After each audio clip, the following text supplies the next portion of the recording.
Hello students, આનાથી આગળના લેક્ચરમાં આપણે આપણું જે એક્સરસાઇઝ 13.1 છે એ કમ્પ્લીટ કર્યું હતું, રાઈટ? જેમાં આપણે જોયું હતું કે સપોઝ તમારે રેશનલ ફંક્શન છે, પોલિનોમિયલ ફંક્શન છે, ટ્રિગોનોમેટ્રિક ફંક્શન્સ છે, એ ફંક્શન્સની લિમિટ અગર જો તમારે ફાઇન્ડ કરવી હોય તો તમે લોકો કઈ રીતે ફાઇન્ડ કરી શકો, રાઈટ? ડિફરન્ટ ટાઈપના ફંક્શન્સની લિમિટ આપણે કઈ રીતે શોધી શકીએ એની આપણે ડિસ્કશન કરી step by step. Okay, next આપણે જે જોવાનું છે 13.2 માં એ છે exponential function and logarithmic function, right? આ ટુ ટાઈપ્સ ઓફ ફંક્શન્સ છે જે તમે મોસ્ટલી જ્યારે બી તમે કેલ્ક્યુલસ સ્ટડી કરશો ત્યાં તમારે આ બંને ફંક્શનનો મેક્સિમમ યુઝ કરવાનો આવશે, રાઈટ? ઘાતાંકીય વિધેય અને લઘુગુણકીય વિધેય. હવે આ અત્યારે બંને ફંક્શનમાં તમારે અત્યાર પૂરતું એટલું જ ધ્યાનમાં રાખવાનું છે કે how we define the function, then its domain, range that means કે એનો પ્રદેશ અને વિસ્તાર, અને ધેન એનો ગ્રાફ. અત્યારે તમારે ખાલી ને ખાલી એટલી જ વસ્તુ ધ્યાનમાં રાખવાની છે. આ બંને ફંક્શનનું ડિટેલ ડિસ્કશન આપણે જ્યારે 12થમાં કેલ્ક્યુલસ પાર્ટ સ્ટાર્ટ કરીશું ત્યારે તમારે એનું ડિટેલમાં ડિસ્કશન કરવાનું છે. ઓકે, અત્યાર પૂરતું આપણે ખાલી ફંક્શન ડિફાઇન કરીશું and then its domain and range. આટલી જ વસ્તુ આપણે અત્યારે જોવાની છે અને એની લિમિટ આપણે કઈ રીતે ફાઇન્ડ કરી શકીએ એના રિલેટેડ કેટલાક ક્વેશ્ચન્સ જે છે આપણે કરીશું. ઓકે, વન મોર થિંગ કે exponential function, right? We will start with exponential function. So exponential ફંક્શનમાં સૌથી પહેલા તો જે તમારે જોવાનું છે એ છે ઓઇલર્સ નંબર, રાઈટ? જેવી રીતે તમારી પાસે પાઈ છે જેને તમે જ્યોમેટ્રીમાં બહુ બધી વખત યુઝ ઓલરેડી કરેલો છે, આપણા લોકોને ખબર છે, રાઈટ? ઇનફેક્ટ આપણે ટ્રિગોમાં બી પાઈનો બહુ જ બધો યુઝ કરેલો છે. ઓકે, સો જેવી રીતે તમારી પાસે એ પર્ટિક્યુલર મેથેમેટિક્સની બ્રાન્ચમાં પાઈ છે એવી જ રીતે જ્યારે આપણે કેલ્ક્યુલસ સ્ટડી કરીશું ત્યારે તમારે એક નંબર ધ્યાનમાં રાખવાનો છે જે છે ઈ, રાઈટ? જે સ્મોલ ઈ આપણે ડિનોટ કરીએ છીએ. આ કયો નંબર છે? ઓઇલર્સ નંબર છે. ઓકે, એ મેથેમેટિશિયનના નામ પરથી એને નામ આપવામાં આવ્યું છે ઓઇલર્સ નંબર્સ, ધેટ મીન્સ કે ઈ, રાઈટ? સો આ જે ઈ છે એને આપણે અત્યારે ડિટેલમાં તો નહીં બટ એટલું કહીશ કે એની જે વેલ્યુઝ તમે લોકો અગર ફાઇન્ડ કરો, રાઈટ? જેવી રીતે પાઈની વેલ્યુ પર્ટિક્યુલર ફિક્સ છે એવી રીતે ઈની વેલ્યુ બી ફિક્સ છે જે ઓલવેઝ 2 અને 3 ની વચ્ચે લાઈઝ કરતી હશે, રાઈટ? એની વેલ્યુ જ્યારે બી તમે લોકો ફાઇન્ડ કરશો તો ઓલવેઝ તમને ક્યાં મળશે? 2 અને 3 ની વચ્ચે, 2 પોઈન્ટ સમથિંગમાં તમને લોકોને એનો આન્સર મળશે. ઓકે, સો ઈ માટે એટલી વસ્તુ જ ખાલી તમારે અત્યારે ધ્યાનમાં રાખવાની છે કે ઈ જે છે એ તમારો શું હશે? ઓઇલર્સ નંબર હશે અને એની વેલ્યુ જે છે એ 2 થી 3 ની વચ્ચે હશે. ઓકે, હવે અહીંયા તમારે શું ધ્યાનમાં રાખવાનું છે કે f of x is equals to defined અગર આપણે કરવું હોય એક્સપોનેન્શિયલ ફંક્શન, રાઈટ? સો એક્સપોનેન્શિયલ ફંક્શન તમે લોકો કઈ રીતે ડિફાઇન કરી શકો? e raised to x, અને તમારે x ક્યાંથી લેવાનું છે? r માંથી, રાઈટ? ધેટ મીન્સ કે તમારું ફંક્શન જે છે ક્યાંથી ક્યાં બિલોંગ કરતું હશે? એક તો r. બીજી વસ્તુ મેં તમને કીધી એમ કે તમે x ની વેલ્યુ કોઈ પણ મૂકશો તમારી જે e ની વેલ્યુ છે એ ઓલવેઝ 2 થી 3 ની વચ્ચે હશે. So range is always positive, right? જ્યારે બી તમે લોકો વિસ્તાર ફાઇન્ડ કરશો તો ઓલવેઝ શું મળશે? પોઝિટિવ મળશે આ પર્ટિક્યુલર ફંક્શન માટે, રાઈટ? બીકોઝ e જે છે એ ઓલવેઝ તમને પોઝિટિવ વેલ્યુઝ આપશે. ઓકે, સો અત્યાર માટે તમારે ખાલી એટલું જ ધ્યાનમાં રાખવાનું છે કે ફંક્શન ડિફાઇન કરવું હોય તો કઈ રીતે થાય? e raised to x, અને ધેન તમારે અગર એની રેન્જ જોવી હોય તો શું થઈ જશે? r plus and domain is r. Okay, so આટલી વસ્તુ તમારે ખાલી એક્સપોનેન્શિયલ ફંક્શન માટે ધ્યાનમાં રાખવાની છે કે how it define, then what is the range of exponential function, what is the domain of exponential function, and what is the value of e.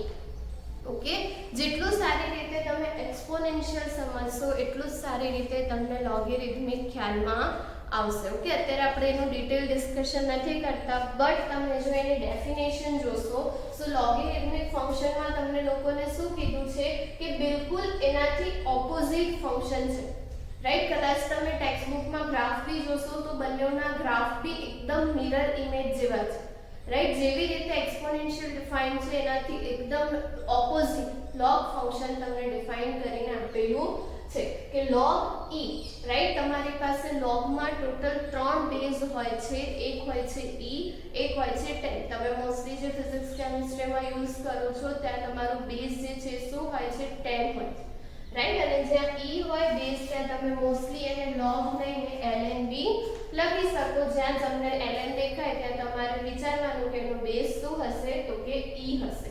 e that means કે આ જે આપણો ઓઇલર્સ નંબર છે એ. ઓકે, સો તમારો log e જે છે એ define કઈ રીતે થશે તો સૌથી પહેલા કે log જે છે ખાલી ને ખાલી તમે લોકો પોઝિટિવ નંબર્સ માટે જ ફાઇન્ડ કરી શકો, રાઈટ. સો log જે છે એ ઓલવેઝ પોઝિટિવ નંબર માટે ફાઇન્ડ થાય. ધેટ મીન્સ કે domain of log function is r plus, right. And answer जो है वो पॉजिटिव नेगेटिव कुछ भी हो सकता है. सो range of log is r, right. आप लोग log फाइंड करते हो तो log सिर्फ पॉजिटिव नंबर्स का फाइंड कर सकते हैं, बट आंसर जो है वो पॉजिटिव नेगेटिव कुछ भी हो सकता है, राइट. सो log का अगर आप लोग डिफाइन कर रहे हो तो log कहाँ से कहाँ डिफाइन होगा, r प्लस से r. एंड किस तरह से डिफाइन होगा तो ये चीज ध्यान में रखनी है कि if e raise to y is equals to x हो रहा है उसी केस में आप लोग जो है वो y इज इक्वल्स टू लिख सकते हो log x and base e, right. Mostly यहाँ पे log अप्लाई करते हैं बोथ साइड्स तो एक्सपोनेंशियल एंड log कैंसिल हो जाता है और यही चीज हमें मिलती है. ओके, बट जैसा मैंने बोला कि हम लोग 12th में इसको ज्यादा अच्छे से स्टडी करेंगे, बट अभी के लिए जस्ट आप लोगों को डेफिनेशन ध्यान में रखनी है कि log x base e is equals to y if and only if e raise to y is equals to x की अगर ये कंडीशन ट्रू है तभी हम लोग log फंक्शन को डिफाइन कर सकते हैं, राइट. और यहाँ पे e raise to y is equals to x है. दैट मींस कि x की वैल्यू ऑलवेज क्या होगी, पॉजिटिव. दैट्स व्हाई हम लोग यहाँ पे जो डोमेन है वो क्या लेते हैं, पॉजिटिव लेते हैं. ओके, सो ये चीज ध्यान में रखनी. तो ये जस्ट आप लोगों को दो फंक्शन डिफाइन करने हैं. This one is log function and this one is exponential function. Okay, so अभी के लिए इतनी डेफिनेशन ध्यान में रखनी है. उसके साथ साथ दो थ्योरम आप लोगों को दिए हुए हैं, थ्योरम 6 एंड थ्योरम 7. तो मोस्टली हम जब भी सम्स करेंगे तो यही दो थ्योरम पे आप लोगों को वर्क करना है, राइट. इसके प्रूफ नहीं करने, जस्ट स्टेटमेंट. आगे भी हमने जैसे साइन टेन के लिए कॉस के लिए कुछ रिजल्ट्स ध्यान में रखे थे, यहाँ पे भी सेम चीज आप लोगों को करनी है कि limit x tends to 0 e raise to x minus 1 divided by x is equals to always 1 and x tends to 0 limit log 1 plus x base e divided by x is equals to also 1. Okay, सो ये दोनों चीजें जो है वो आप लोगों को through out ध्यान में रखनी है. सम्स ऑलरेडी हम लोग ऑलवेज इसी दो थियरम पे बेस्ड कुछ सम्स हमें दिए हुए हैं छोटे छोटे, तो इसी को यूज करके हम लोग वो सारे सम्स जो है वो करेंगे. ओके, सो ये चीज आप लोगों को ध्यान में रखनी है, ये दोनों थ्योरम एंड देन उसके रिलेटेड कुछ सम्स. ओके, सो सम्स अगर हम लोग स्टार्ट करें तो आप लोगों को 13.2 में कुछ छोटे छोटे सम्स दिए हुए हैं जो सारे एक्सपोनेंशियल एंड log फंक्शन पे ही बेस्ड है, राइट. जैसा मैंने बोला कि आप लोगों को वहां पे यूज क्या करना है तो यही दो थ्योरम का यूज करना है, राइट. फर्स्ट क्वेश्चन अगर તમે લોકો જોશો તો તમને શું આપ્યું છે, limit x tends to 0 e raised to 4x minus 1 divided by x, right. હવે જો અહીંયા તમારે થિયરમ 6 નો યુઝ કરવો હોય તો તમારી પાસે જો x પાવર માં છે તો ડિવાઇડ માં भी x છે ને અહીંયા भी x ટેન્ડ્સ ટુ 0 છે, રાइट. सो અહીંયા भी તમારે એક વસ્તુ સેટ કરવી પડે. પહેલા જે રીતે આપણે 13.1 માં કે આપણી પાસે કોઈ થિયરમ અવેલેબલ છે એનો યુઝ કરવો છે તો આપણે એક ટર્મ માં તમારે એને સેટ કરવું પડશે. તો અહીંયા भी સેમ કે e રેઝ ટુ 4x છે તો 4 વડે મલ્ટીપ્લાય એન્ડ ડિવાઇડ કરવું પડશે અને ઓબ્વિયસ છે કે x ટેન્ડ્સ ટુ 0 છે તો 4x ટેન્ડ્સ ટુ બી શું થશે 0. ધેટ્સ વાય કે તમે જ્યારે બી આ લિમિટ ફાઇન્ડ કરશો सो ये लिमिट તમારી શું થઈ જશે 1 અને અહીંયા શું થઈ જશે 4. ધેટ મીન્સ કે તમારો ફાઇનલ આન્સર જે છે શું થઈ જશે 4. ओके, सो जस्ट आ રીતે તમારે એની કેલ્ક્યુલેશન જે છે કરવાની છે. મેં કીધું એમ કે થિયરમ નો જ મોસ્ટલી તમારે યુઝ કરવાનો થશે.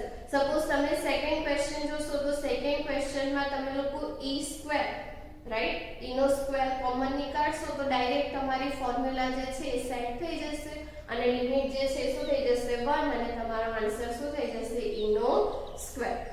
સેમ વેમાં કદાચ તમે લોકો થર્ડ ક્વેશ્ચન જોશો તો થર્ડ માં તમને લોકોને શું કીધું છે કે x ટેન્ડ્સ ટુ 5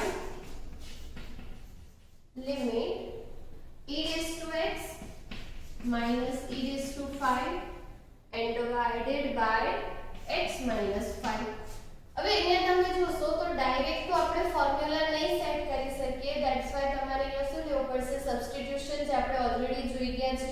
સબસ્ટિટ્યુશન તમારે લેવું હોય તો ઓબ્વિયસલી અહીંયા તમારે શું લઈ લેવાનું કે x 5 h રાઈટ. અને તમારું આખું જે ફંક્શન છે હવે શેમાં કન્વર્ટ થઈ જશે h માં. અહીંયા તમારી પાસે શું હશે તો કે x તમે લોકો શું લખી શકો h 5 રાઈટ. સો અહીંયા શું થઈ જશે તમારી પાસે તો કે e raised to h + 5 then minus e raised to 5 divided by અહીંયા તમારી પાસે x - 5 ની જગ્યાએ શું થઈ જશે h and obvious છે કે તમારી લિમિટ કે x ટેન્ડ્સ ટુ 5 હશે અહીંયા 5 મૂકશો તો h ટેન્ડ્સ ટુ શું થઈ જશે 0. that means કે when x tends to 5 h tends to 0. so અહીંયા તમારી લિમિટ જે છે શું થઈ જશે લિમિટ h tends to 0. અને obvious છે કે અહીંયાથી e raised to 5 તમે લોકો કોમન કાઢશો તો h tends to 0. e is a constant number right. इसकी वैल्यू अगर 2 से 3 के बीच में आ रही है तो ऑलवेज आप लोगों को एक कांस्टेंट नंबर दे राइट. तो वहां पे लिमिट अप्लाई नहीं होगी and then limit h tends to 0. અહીંયા તમારી પાસે શું હશે e raised to h -1 divided by h. અને હવે તમારી આ જે ફંક્શન છે એની લિમિટ શું થઈ જશે આની સાથે કમ્પેર કરશો તો 1. that means की આન્સર શું થઈ જશે e raised to 5. ओके. सो જ્યારે બી તમારી પાસે ડાયરેક્ટ કેલ્ક્યુલેશન ના થાય તો ત્યાં તમારે શું અપ્લાય કરવાનું અગેન સબસ્ટિટ્યુશન અપ્લાય કરશો એટલે તમને ફાઇનલ આન્સર મળી જશે. ઓકે. આ રીતનો સેમ તમને 5th નંબરનો ક્વેશ્ચન બી આપેલો છે તો સેમ વેથી તમારે એને કરવાનું છે. કદાચ તમે લોકો ક્વેશ્ચન નંબર 4 ની વાત કરશો તો ત્યાં તમને e ની પાવરમાં sin x આપ્યું છે. ओके. सो ऑब्वियस है कि e ની પાવરમાં sin x છે તો ડિવાઇડ માં બી sin x જોઈશે તો ત્યાં તમારે શું કરવાનું sin x થી ડિવાઇડ અને મલ્ટીપ્લાય રાઈટ. અને પછી sin x / x ની ફોર્મ્યુલા આપણી પાસે છે. સો બે થિયરમ તમે સાથે ત્યાં યુઝ કરશો તો તમને એનો ફાઇનલ આન્સર જે છે એ મળી જશે રાઈટ. આપણે ક્વેશ્ચન નંબર 6 ની વાત કરીએ તો ત્યાં બી સેમ તમારે ટ્રિગો અને એક્સપોનેન્શિયલ છે સાથે યુઝ કરવાનું છે રાઈટ. So question number 6 માં તમને લોકોને શું કીધું છે કે limit x tends to 0 then x e raised to x minus 1 and then divided by 1 minus cos right. હવે અહીંયા તમે જોશો તો 1 minus cos x માટે આપણી પાસે ડાયરેક્ટ કોઈ કેલ્ક્યુલેશન નથી. સો અહીંયા આપણે શું કરીશું 1 plus cos x થી મલ્ટીપ્લાય એન્ડ ડિવાઇડ. અગેન તમારે ફંક્શનના સિમ્પ્લિફિકેશન પર જ વર્ક કરવાનું છે. ઓકે. સો અહીંયા તમને શું મળશે તો x tends to 0 limit x e raised to x minus 1 then 1 plus cos x and then divided by 1 minus cos x 1 plus cos x which is 1 minus cos square and 1 minus cos square को हम लोग क्या लिख सकते हैं sin square and again यहाँ पे हमारे पास sin square है राइट. आ તમારું શું થઈ જશે તમારે કદાચ અહીંયા ફોર્મ્યુલા સેટ કરવી હોય રાઈટ. સો આ તમારો sin square છે તો તમને x square જોઈશે રાઈટ. તો અહીંયા તમે શું કરી દો કે x થી મલ્ટીપ્લાય અને ડિવાઇડ તો આ તમારું શું થઈ જશે x square divided by sin square x then e raised to x minus 1 divided by x and 1 plus cos x as it is, right? x cancel થઈ જશે એટલે ફરીથી તમને પાછી આ જ ટર્મ મળી જશે અને હવે અહીંયા તમે સેપરેટલી લિમિટ એપ્લાય કરશો તો આ લિમિટ આપણને ખબર છે શું આન્સર આપશે 1 then again આ ફોર્મ્યુલા સેટ થશે તો અહીંયા બી 1 અને 1 plus cos x માં તમે લોકો લિમિટ એપ્લાય કરશો તો 1 plus cos 0, right? And cos 0 is 1, so answer is 2. Okay, so આ રીતે જ્યારે બી તમને આ ટાઈપના ફંક્શન આપેલા હોય તો જસ્ટ પહેલા તમારે એને સિમ્પ્લિફાય then ફોર્મ્યુલા અને then તમારે એનો ફાઇનલ આન્સર લખવાનો છે, રાઈટ? લાસ્ટ ટુ ક્વેશ્ચન્સ તમે જોશો તો ત્યાં બી તમારે સેમ કેલ્ક્યુલેશન કરવાની છે. ત્યાં તમારે આ વાળી જે થિયોરમ છે થિયોરમ 7 એનો યુઝ કરવાનો થશે, રાઈટ? અહીંયા તમારી પાસે ત્યાં 1 + 2x છે તો ઓબ્વિયસ છે કે ડિવાઇડમાં 2x હોવું જોઈએ. સો 2 થી multiply and divide, right? So finally તમારો આન્સર જે છે એ શું થઈ જશે 2. અને લાસ્ટ તમે ક્વેશ્ચન જોશો તો ઓબ્વિયસ છે કે log 1 + x³ છે તો ડિવાઇડમાં બી x³ હોવું જોઈએ, બટ sin³ x છે તો x³ થી મલ્ટીપ્લાય અને ડિવાઇડ કરી દો. અગેન આ ટાઈપની ટર્મ થશે ત્યાં x³ ડિવાઇડેડ બાય sin³ તો એનો બી આન્સર તમને લોકોને ખબર છે શું થઈ જશે 1. ઓકે, સો આ રીતે તમારે લાસ્ટ ટુ ક્વેશ્ચન જે છે એ કરવાના છે.